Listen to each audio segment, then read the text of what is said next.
जो ऐसा समर्थू तो मी जगाचा नातो, गगन ऐसा साक्षीभूतू तोही मीच.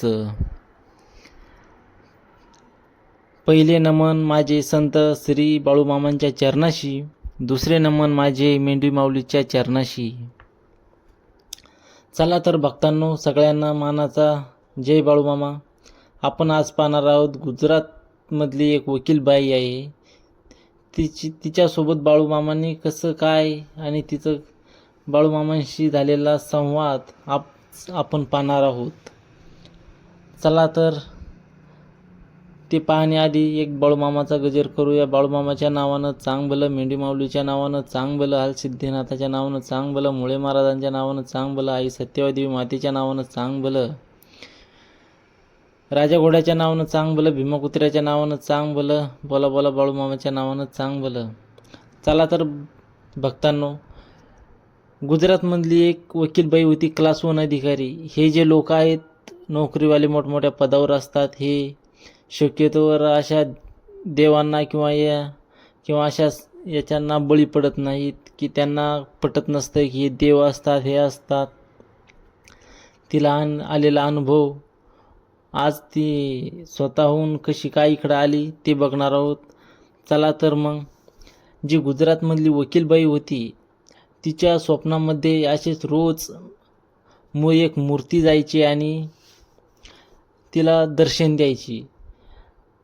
मग ते असेच एक नाही, दोन नाही, असे भरपूर दिवस होऊन गेले की तिच्या स्वप्नात मूर्ती जायची आणि तिला दर्शन द्यायची. पण मग ती अशीच एक दिवस तिनं ठरवलं की बाबा हे कोण आहे, ही मूर्ती ही कोण आहे. ते बाबा माझ्या स्वप्नात येतात आणि मला दर्शन देतात, मला यांना बघायचं आहे, कुठली मूर्ती आहे, काय आहे. मग तिनं शोध घेण्यासाठी सुरुवात केली. ती गुजरातची असल्यामुळं ती गुजरातमध्ये पहिले फिरली, बरेच देव केले, पण तिला जी मूर्ती स्वप्नात यायची ती सापडली नाही. मग तिला असंच कोणीतरी भेटलं की तिला सांगितलं की बाबा महाराष्ट्रात जा, महाराष्ट्रामध्ये खूप असे देवस्थान आहेत. महाराष्ट्र म्हणजे देवाचं माहेर घरच म्हणून ओळखलं जातं. तू तिथं जा, तिथं भरपूर देवस्थान आहेत, तिथं तुला भेटून जाईल.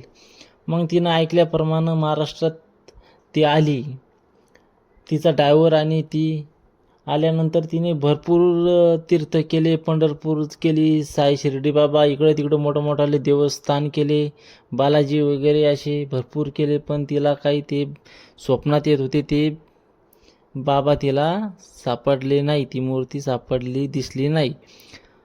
मग ती असंच थकून कंटाळून ते पुण्याच्या हायवेवर रोडवर साईडला गाडी लावून नाश्ता पाणी करत होती. ते झाल्यानंतर ती निश्चितपणाने एका ठिकाणी बसली होती. तिथं बसल्यानंतर तिच्याजवळ एक बाबा गेले. बाबाच्या हातात काठी होती. वयस्कर होते बाबा. बाबाच्या हातात काठी होती. डोक्याला पटका होता आणि खांद्यावर घोंगडी होती आणि हातामध्ये भंडाऱ्याचा पुडा होता. अशा प्रकारे पेहराव होता.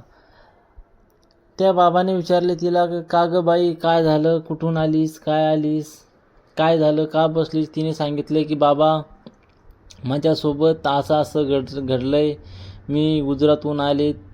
तिनं जे काय होतं ते बाबांना सांगितलं.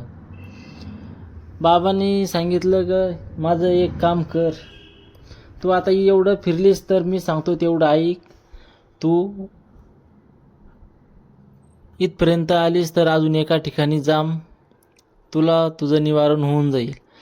ते बाबा म्हणाले की कोल्हापूरला जा. कोल्हापूरमध्ये गेल्यानंतर आदमापूरमध्ये जा, तिथं एक मूर्ती आहे, एक बाबा आहे, कदाचित ते असेल म्हणे, तू तिथं जाऊन निवारण कर. तसं ठरल्याप्रमाणे ती तिथून निघाली आणि कोल्हापूरला गेली. विचारत कोल्हापूरवरून तिनं आदमापूर विचारलं.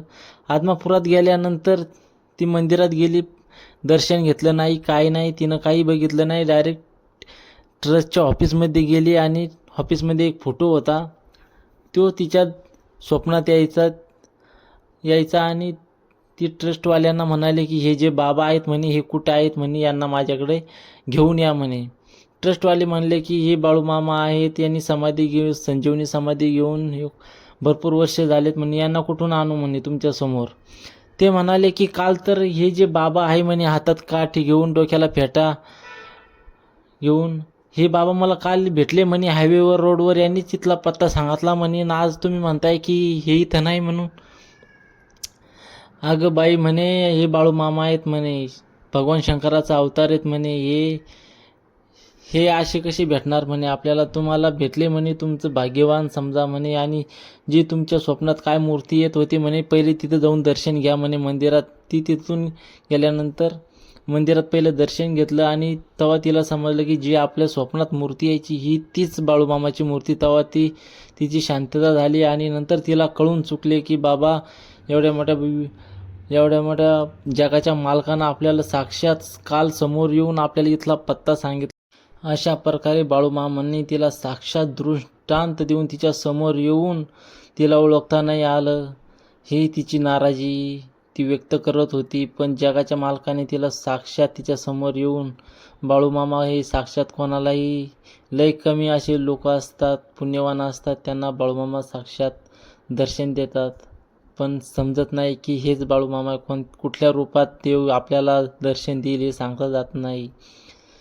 अशा प्रकारे देवांची खूप मोठी लीला आहे. बाळूमामा म्हणजे ब्रह्मांड नायक, जगाचा कारभार चालवणारे.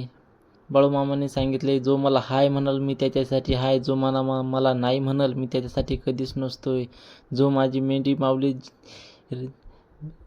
माऊलीची सेवा करेल त्याची निगा मी राखेल. बोला बोला बाळूमामाच्या नावानं चांग भलं, मेंढी माऊलीच्या नावानं चांग भलं, सिद्धनाथाच्या नावानं चांग भलं. जय बाळूमामा.